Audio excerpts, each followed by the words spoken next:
മനുഷ്യനെ ബഹിരാകാശത്തെത്തിക്കുന്നതിനുള്ള ഇന്ത്യയുടെ ഗഗൻയാൻ ദൗത്യത്തിലേക്കുള്ള നിർണായക പരീക്ഷണം വിജയകരമായി പൂർത്തിയായതായി ISRO വ്യക്തമാക്കി. ക്രൂ മൊഡ്യൂളിനായുള്ള പ്രധാന പാരച്യൂട്ടുകളിൽ ഒന്നിന്റെ പരീക്ഷണമാണ് വിജയകരമായി പൂർത്തിയാക്കിയത്.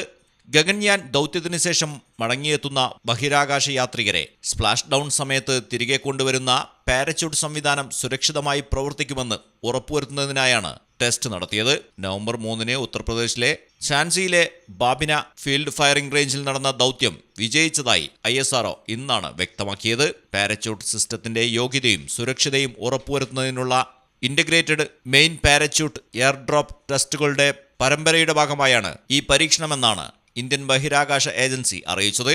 ഓഗസ്റ്റിലാണ് ആദ്യ integrated main parachute air drop test നടന്നത്. News desk Malayalam television. നാട്ടിലെവിടെയാണേലും കാലാവസ്ഥ എന്താണേലും സിമെന്റ് JSW കോൺക്രീറ്റ് HD തന്നെ. നാട്ടിലെവിടെ?